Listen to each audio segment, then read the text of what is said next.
शुरू करूया। शुरू करते 5 बज गए। अवतार मेहर बाबा की जय। अवतार मेहर बाबा की जय। अवतार मेहर बाबा की जय।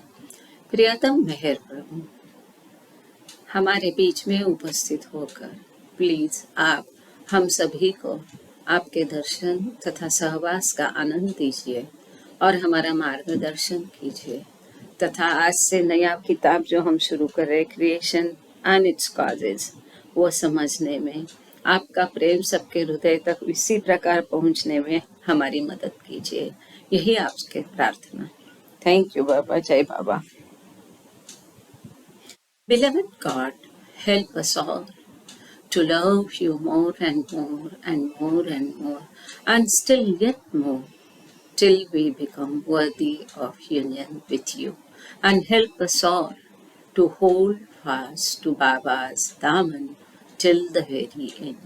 अवतार मेहर बाबा की जय। अवतार मेहर बाबा की जय। अवतार मेहर बाबा की जय। जय बाबा। बाबा को नमन करते, बाबा को याद करके हम शुरू करेंगे। सभी को प्रेम पूर्वक जय बाबा। पहले जो हम एवरीथिंग एंड नथिंग है उसको हम पूरा करते हैं। लास्ट टाइम मेरे ख्याल से, यदि मैं गलत नहीं हूँ तो बता देना, यदि गलत हूँ तो, द वर्किंग ऑफ द अवतार यह हमने देखा था। इसमें से बहुत सुंदर ये टॉपिक था कि अवतार का कार्य कैसा रहता है सृष्टि में, किस प्रकार से उसकी कार्य प्रणाली रहती है, उसकी कोई भी क्रिया व्यर्थ नहीं होती है और उसके हर क्रिया के सुदूर परिणाम पहुंचते, पूरे विश्व के लिए होती है वो क्रिया। वो उंगली पे उठाए तो उसके परिणाम पूरे विश्व में पहुंच जाते हैं। इस प्रकार का वो टॉपिक था। आगे अभी 64 नंबर का टॉपिक है फॉरगिव एंड फॉरगेट। बहुत महत्वपूर्ण है। जितना कठिन है करने के लिए उतना ही महत्वपूर्ण है इसको, आध्यात्मिकता के लिए भी और दुनियादारी के लिए भी। तो कैसा करना है, बाबा इसके बारे में क्या बोल रहे हैं, ये हम देखेंगे। और बाबा की लीला देखो कि हमेशा हमारा चलता था। मैं कई बार केतकी से भी कहा कि हम पेजेस जो डालते हैं पोस्ट करते ग्रुप में, वो और हमारा रीडिंग साथ साथ चलता है। इस बार ऐसा हुआ कि पेजेस डाल के फटाफट खत्म हो गए, कैसे पता भी नहीं चला। और कभी मैं मतलब ताजुब करती थी कि कहीं मैं कोई पेज मिस तो नहीं किया ना, तो मैं बार बार देखती थी। और फिर इस बीच में हमने जो बाबा के दुर्लभ बुकलेट्स है पुराने, उसका भी लाभ उठाया। और बाबा ने ऐसा अरेंज किया कि ये किताब खत्म हो और हम दूसरा कुछ ले। इसके पहले जो अभी पब्लिश हुई वो किताब 2022 में, 93 से उसका काम चल रहा था।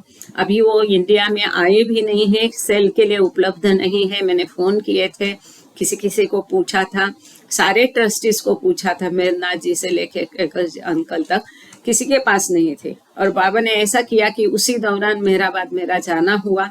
किसी ने मुझे बताया कि यहाँ किताब आपको मेरनाथ से वो मिलेगी, जबकि मैं मेरनाथ से बात कर चुकी थी। फिर भी मैंने सोचा इन्होंने बताया तो मेहर नज़र में वो लड़की है मीरा करके, उनको बताया कि एक किताब चाहिए। बोले जो भी कॉस्ट होगी। मैंने बोला हाँ जो भी है। बोले कॉस्ट बाद में बताएंगे और जो भी है लेने के लिए आप तैयार है तो इस प्रकार बाबा ने बराबर टाइम पे हमको किताब उपलब्ध कराई। इसके लिए बाबा के कैसे आभार करें इसका हमें अंदाज़ा नहीं है। तो बहुत सुंदर किताब है। और ऐसा कहते हैं कि बाबा ने जो लिखा ना, तो वो एकदम पोएटिक लैंग्वेज में है, काव्यात्मक, बहुत सुंदर सुलभ है। लेकिन उसका उन्होंने एडिट करके यहाँ लिखा है। कोई बात नहीं, किसी को यदि ओरिजिनल चाहिए तो मैं वो ग्रुप में लिंक डाल दूंगी। जो ट्रस्ट के इसमें उन्होंने ओरिजिनल भी आर्काइव में रखे हैं, पर वो समझना पढ़ना मुश्किल है, इसलिए उनको शायद उसको एडिट करना पड़ा, क्योंकि पुराने कागज है ना, पीले हो चुके हैं हैंड राइटिंग समझना। तो ये एडिट करके किताब 93 से इसका काम चल रहा था, जिसमें एरच काका के भाई मेहरबान जसावाला ने बहुत मदद की थी। तो हम ये इसके 2 चैप्टर है एवरीथिंग एंड नथिंग के, ये खत्म करके हम तुरंत वो किताब शुरू करेंगे और फिर उसके बारे में तभी बात करेंगे फिलहाल तो बाबा का और ट्रस्ट ने तुरंत परमिशन भी दे दी। हम थोड़ा सा चिंतित थे, ट्रस्ट को परमिशन के लिए लिखा, 4 दिन लगे उसमें, लेकिन ट्रस्ट से परमिशन आई। इसके लिए ट्रस्ट का और सभी ट्रस्टी का आभार और बाबा का आभार। फिलहाल हम चलते हैं फॉरगिव एंड फॉरगेट, क्योंकि ये किताब भी बहुत प्यारी है, बहुत महत्वपूर्ण है, बार बार इसे पढ़े ऐसी है। People ask God for forgiveness, लोग ईश्वर से दया मांगते हैं, क्षमा करो बोलते हैं। But since God is everything and everyone, who is there for him to forgive, कि लेकिन ईश्वर हर जगह हर किसी में है, तो वहां उसके अलावा कोई इस दुनिया में है नहीं, वही सर्वत्र भरा है, तो उसके अलावा ऐसा कौन है जिसे वो माफ करे, वही सब में है। मतलब जो मांगता है दया, उसमें भी तो ईश्वरी है। कितना अलग उसको टर्न दिया है, देखो। हाँ, बहुत सुंदर। Forgiveness of the created was already there in his act of creation. यहाँ बाबा कहते हैं जो निर्मिति का कार्य ईश्वर ने किया, उसमें पहले से ही दयालुता, क्षमाशीलता पहले से भरी हुई है। देखो हाँ, क्या सुंदर है, मुझे तो ये बहुत पसंद आया। वापस पढ़ती हूँ सबके लिए, ध्यान से सुनना। But since God is everything and everyone, who is there for him to forgive, ऐसा कौन है कि जिसे वो माफ करे, क्योंकि वही तो सर्वत्र है, उसके अलावा कोई दूसरा है नहीं। फॉरगिवनेस ऑफ द क्रिएटेड, देखो हाँ, forgiveness of the created was already there in his act of creation, जो उसने निर्मिति की क्रिया की, उसमें ऑलरेडी फॉरगिवनेस की क्रिया उसने निर्माण की है। इसका बहुत महत्वपूर्ण है। जब निर्मिति की, सृष्टि की निर्मिति के साथ उसने क्षमाशीलता भी उसमें भरी है, जिसका अंगीकार हमें करना है। इसका अर्थ ये है कि सृष्टि में पानी दिया है, हम पीते हैं उसको, सृष्टि में हवा दी है, उसको हम लाभ उठाते हैं। तो जो सृष्टि के साथ ही ईश्वर ने जो दयाशीलता उत्पन्न की है, उसको हम अंगीकार क्यों नहीं करें। इस अर्थ से देखें तो शायद जिसे ये फॉरगिवनेस मुश्किल लगता है, उस घड़ी में ये काम आएगा। इस सेंटेंस को ध्यान में रखना। But still people ask God's forgiveness and he forgives them, परंतु चूंकि लोग ईश्वर की क्षमा मांगते हैं, दया मांगते हैं, क्षमाशीलता, माफी मांगते हैं, तो वो उनको माफ कर देता है। But they, instead of forgetting that for which they asked forgiveness, forget that God has forgiven them, and instead remember the things they were forgiven, and so nourish the seed of wrongdoing, and it bear its fruits again. यहाँ बहुत ही महत्वपूर्ण सुंदर विचार बाबा ने दिया है। देखो, बाबा कहते हैं कि जब भी सब लोग मांगते हैं ईश्वर की क्षमा, माफी मांगते हैं, तो ईश्वर माफ कर देता है उनको। परंतु ईश्वर ने माफ किया, इसको याद रखने के बदले, और जिसके लिए माफ किया उसको भूल जाने के बदले, instead of forgetting that for which they ask forgiveness, जिस कृति के लिए, जिस गुनाह के लिए, जिस एक्ट के लिए, जिस शब्द के लिए, जिस चीज के लिए हम ईश्वर से माफी मांगते हैं, उसको भुला देना चाहिए। एक बार ईश्वर से माफी मांगने के बाद तो उसको भुला देने के बदले, और ईश्वर ने उनको माफ किया है, आपने मांगा है मतलब उसने माफी दी, तो उसने जो माफ किया वो याद रखने के बदले जो चीज गलत हमने की, हम उसी को याद करते हैं। और इससे क्या होता है कि जो हमने गलत किया है उसको वापस याद करने के कारण उसके जो परिणाम है वो भुगतने पड़ते हैं, उसके कर्मों का फल होता है, उसके संस्कार होते हैं। वो रॉन्ग डूइंग को वापस वापस याद करने से उसके और भी खराब संस्कार निर्माण होते हैं। तो ईश्वर की माफी का यहाँ फिर फायदा नहीं होता है।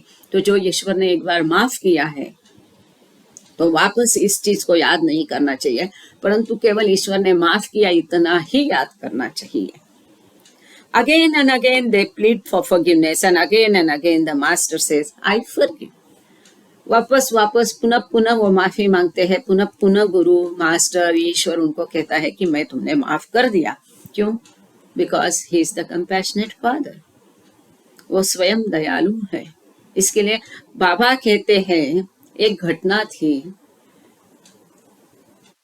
ख्याल से पापा जैसा वाला वो थे, और कुछ उनके साथ छेड़खानी किसी ने की थी और वो गुस्सा हो गए और वो उसके ऊपर गुस्सा ही हो रहे थे. तो बाबा ने उनको कहा उसको माफ कर दो. नहीं बाबा, उसने गलत किया. बाबा बोले माफ, मान लिया उसने गलत किया, नहीं करना चाहिए, लेकिन तुम उसको माफ कर दो. तो बोले नहीं, मैं माफ नहीं कर सकता. तो बाबा ने उनको क्या जवाब दिया पता है? शायद दूसरे लोग यहाँ मीटिंग में हैं, उनको और भी अच्छे से याद होगा ये घटना. तो बाबा ने फाइनली उनको कहा कि देखो, यदि ईश्वर किसी को माफ नहीं करे तो ये सृष्टि रहेगी नहीं. ये सृष्टि अस्तित्व में नहीं रहेगी यदि ईश्वर माफ नहीं करेगा. तो जब ईश्वर तुमको माफ कर देता है तो तुमको भी दूसरों को माफ करने को आना चाहिए.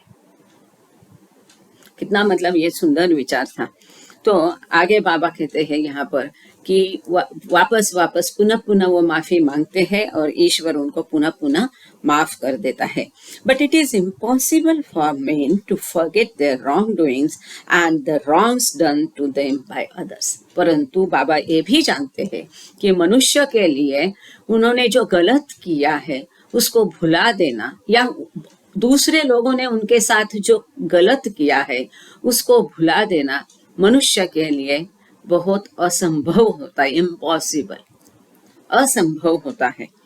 And since they can not forget, they find it hard to forgive. जबकि वो भुला नहीं सकते, इसीलिए उनको माफ करना मुश्किल होता है. But forgiveness is the best charity. Forgiveness is the best charity. Board बड़ा करके लिख दीजिए अपना घर में, वो बोर्ड टंगा दीजिए. क्षमाशीलता, क्षमा करना, माफ करना, ये सबसे बड़ा दयालुपन है, सबसे बड़ा दान है, सबसे बड़ी ये चैरिटी है. Forgiveness is the best charity. इससे बड़ा कोई दान नहीं हो सकता है. बाबा कह रहे हैं स्वयं. Forgiveness is the best charity. It is easy to give the poor money and goods when one has plenty, but to forgive is hard. But it is the best thing if one can do it. बाबा कहते हैं, एक बार गरीब को कुछ खाना दिया, कपड़े दिए, पैसे दिए, आपके पास जब बहुत है और उसमें से थोड़ा कुछ अनाज या कपड़े, वस्तु, पैसे आपने गरीब के लिए दे दिए, वो तो ठीक है, वो आसान है. परंतु किसी को माफ करना बहुत कठिन है. लेकिन ये माफ करना यही सबसे अच्छी चीज है यदि आप उसे कर सकते हैं तो. आगे बाबा कहते हैं, instead of men trying to forgive one another they fight. एक दूसरे को माफ करने के बदले लोग आपस में झगड़ा करते हैं. Once they fought with their hands and with clubs. किसी जमाने में वो अपने हाथों से, बुक्कों से, लातों से लड़े. देन विद, जैसे जमाना बदलते गया है ना, जनरेशंस बदलते गए, युगों बदलते गए, पाषाण युग, ताम्र युग, अलग अलग युग थे. तो उस हिसाब से जो हिस्ट्री में हम पढ़ते हैं, तो once they fought with their hands and with clubs, then with spears and bows and arrows. फिर वो तलवार, भाल, क्या धनुष्य, इससे लड़े. Then with guns and cannon. इसके बाद में वो बंदूक और बम से, जो होता है ना, उससे लड़े. Then they invented bombs and carriers for them. इसके पश्चात मनुष्य ने प्रगति कर ली, लड़ाई में प्रगति कर ली, माफ करने में प्रगति नहीं कर ली. और वो प्रगति करके उसने क्या किया है कि ये जो उनके आयुध थे उसमें प्रगति करके फिर वो बॉम्ब तक आ गए. और बॉम्ब को ढो के ले जाने वाले जो अलग अलग प्रकार के यान है, एरोप्लेन है, उनका उसने खोज किया. फिर उससे वो लड़ने लगे. Now they have developed missiles that can destroy millions of other men thousands of miles away, and they are prepared to use them. अब उन्होंने मिसाइल्स विकसित किए हैं जो कि लाखों मनुष्य को, जो कि हजारों मील दूर है, ऐसे लाखों मनुष्य को ये मिसाइल मार सकते हैं और उसका उपयोग करने के लिए वो सज्ज है। और जैसा कि अब हम देख रहे हैं रशिया और यूक्रेन के युद्ध में क्या हो रहा है, वही मिसाइल्स दागे जा रहे हैं। The weapons used change but the aggressive pattern of man remains the same. जो हथियार थे उसका उपयोग किया वो बदलते गए, लेकिन मनुष्य का जो झगड़ालूपना है, एग्रेसिवनेस है, वो जो उसका पैटर्न है, एक छाप है, वो बदला नहीं, वो वैसा ही है। छोड़ देने के बदले, माफ करने के बदले, आपस में प्रेम एकता इसका बढ़ावा करने के बदले वो लड़ता गया। Now men are planning to go to moon. अब मनुष्य की चंद्र पे जाने की तैयारी है। उस समय की ये बात है, बाबा ने दिया गया लेक्चर। अब तो चंद्र पे गए, शुक्र पे गए, अब चल ही रहा है। And the first to get there will plant his nation's flag on it. वहां जो पहुंचेगा वो अपने राष्ट्र का ध्वज वहां लहराएगा। And that nation will say it is mine. जो ध्वज लहराएगा वो बोलेगा कि चंद्र मेरा है। But another nation will dispute the claim and they will fight here on this earth for the possession of that moon. फिर दूसरा नेशन कहेगा, राष्ट्र कहेगा नहीं नहीं चंद्र हमारा है। फिर उस चांद के लिए वो लोग, वो दो राष्ट्र इस धरती पर आपस में लड़ाई करेंगे। And whoever goes there, what will he find? बाबा आगे कहते जो भी वहां जाएगा वो जाके उसे वहां क्या मिलेगा? Nothing but himself. कुछ भी नहीं, वो अपने आप को ही वहां भी पाएगा। And if people go on to Venus, they will still find nothing but themselves. शुक्र पर भी अगर गए, बुध पर भी गए, कहीं भी वो गए तो वहां उनको क्या मिलेगा? अपने स्वयं के सिवा वहां भी उनको कुछ भी नहीं मिलेगा। And if whether men soar to outer space or dive to the bottom of the deepest ocean, they will find themselves as they are, unchanged, because they will not have forgotten themselves nor remembered to exercise the charity of forgiveness. चाहे वो चांद पे जाए, space में जाए, अवकाश में जाए या समुद्र की गहराई तक जाए, उनको स्वयं के अलावा वहां कुछ भी नहीं मिलेगा।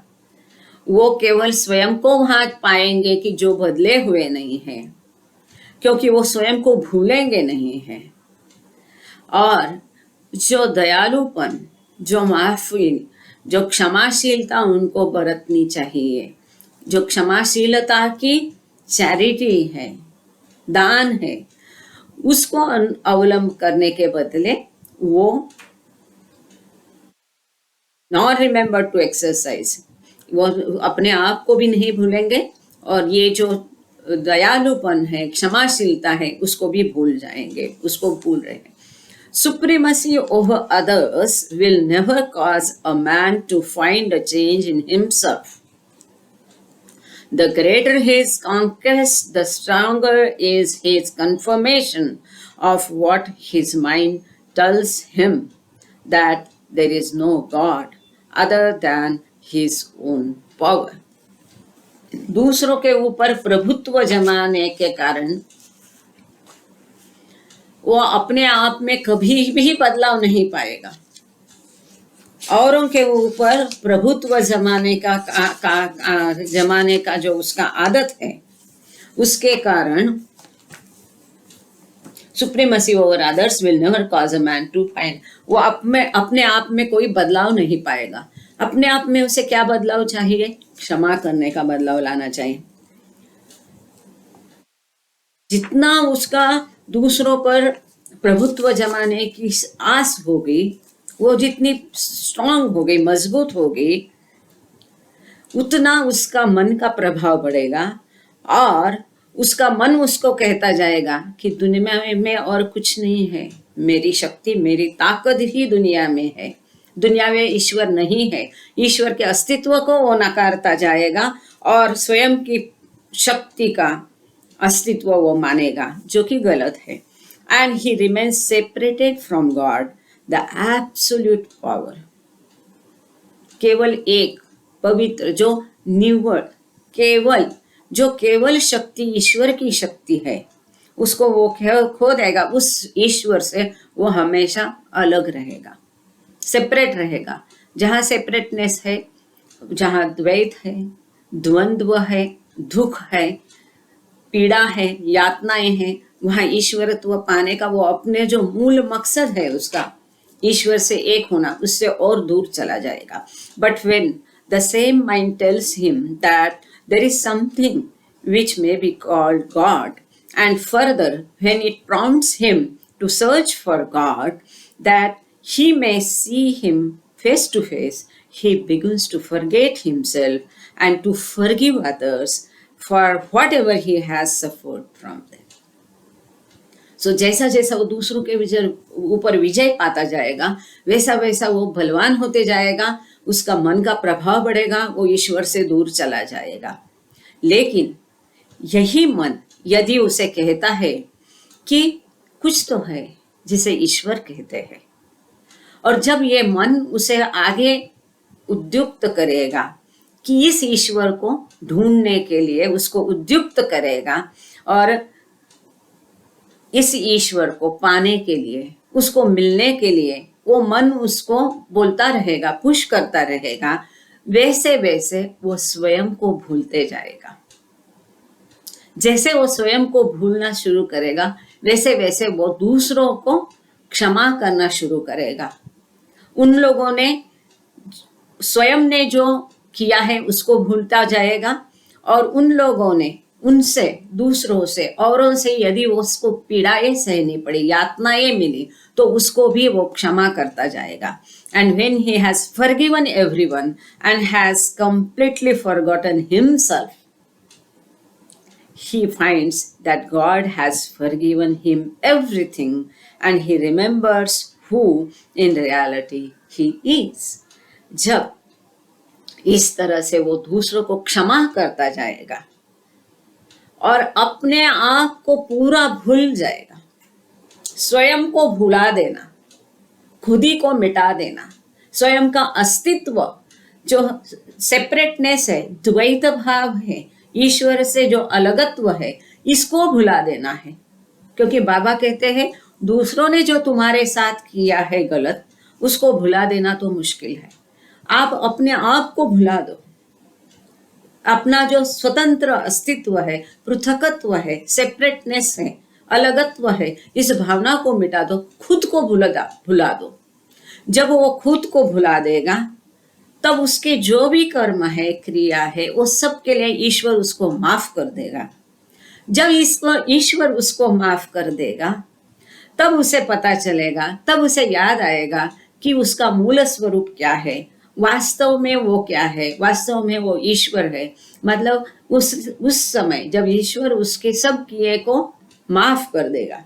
इसका मतलब क्या है? टेक्निकली जो हम बाबा का लिटरेचर पढ़ के समझते हैं कि जो भी उसके कर्म के संस्कार है उसके हाथ में नहीं है उनको निपटाना। उसको माफ किया ईश्वर ने, मतलब वो सारे संस्कार खत्म हो गए। सारे संस्कार खत्म हो जाएंगे, वो अपने आप को भूल गया, मतलब अहम भाव मिट गया है।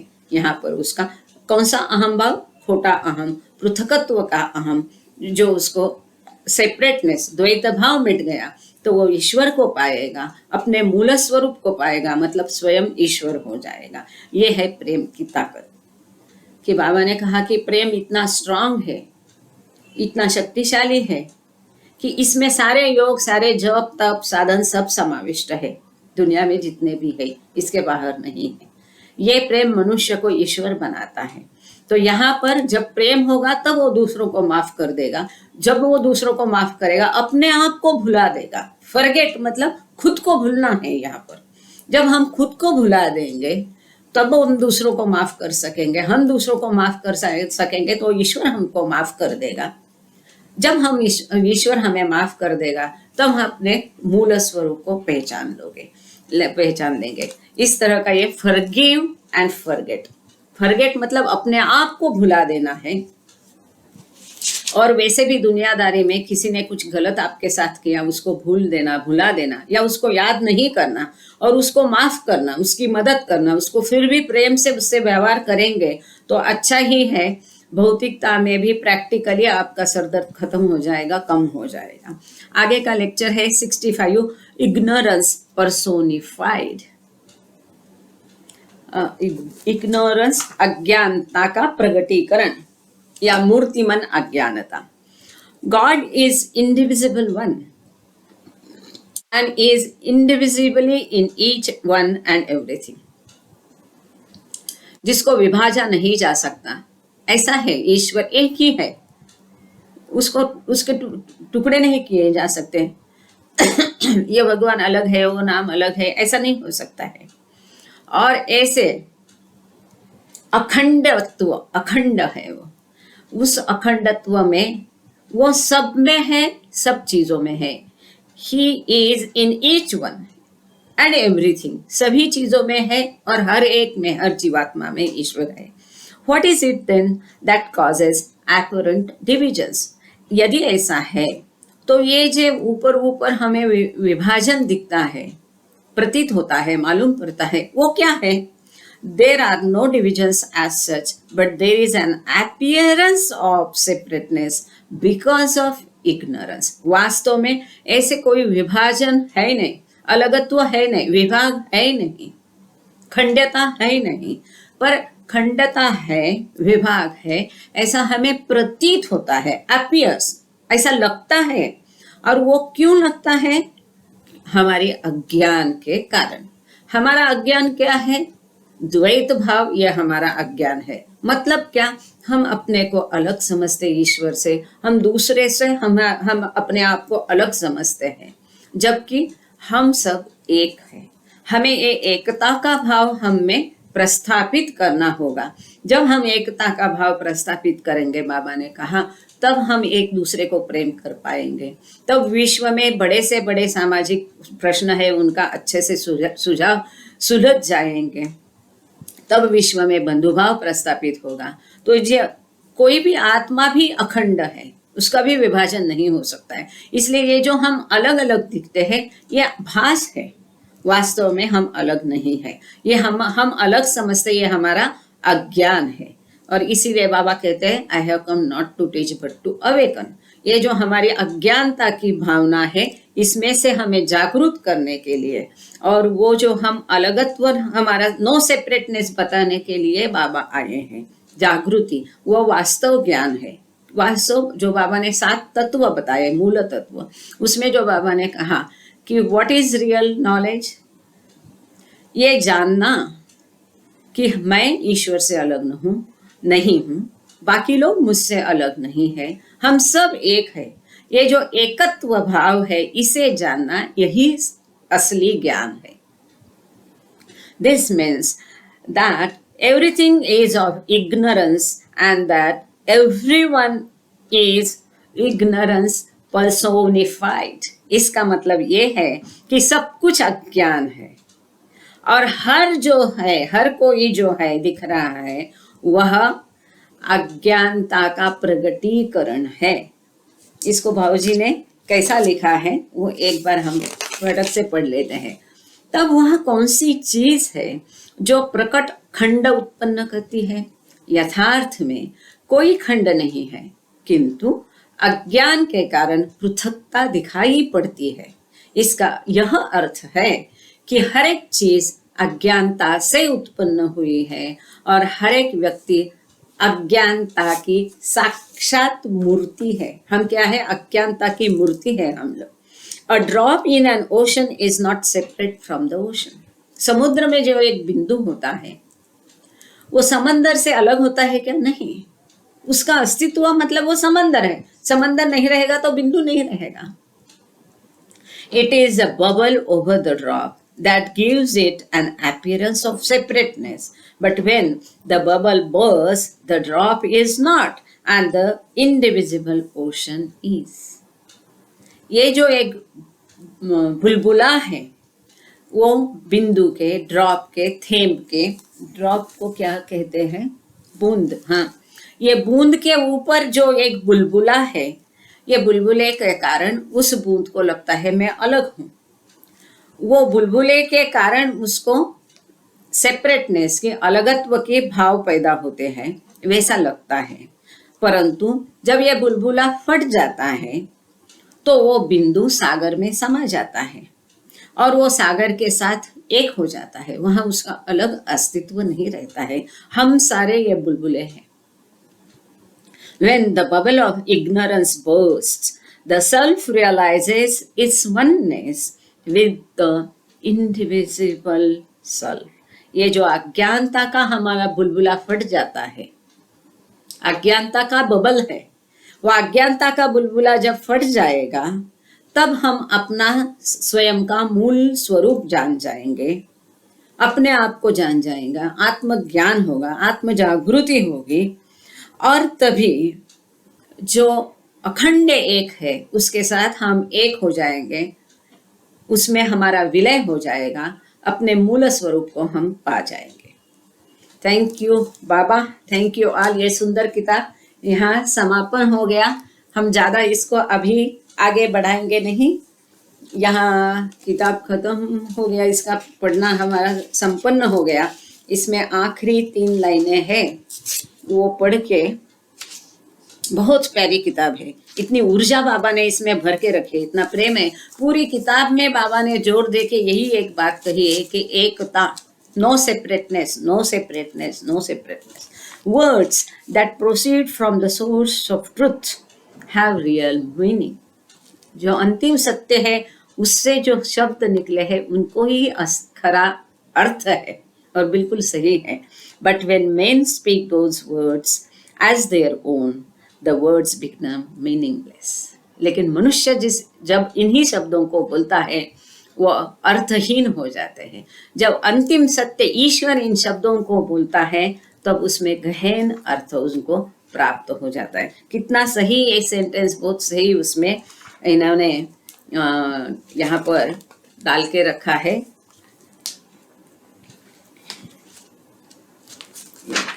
एक ही मिनट।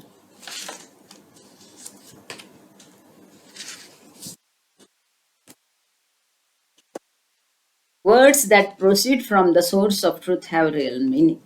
ये फ्रांसिस बेबेजन ने इतना सुंदर एक ही वाक्य चुना है।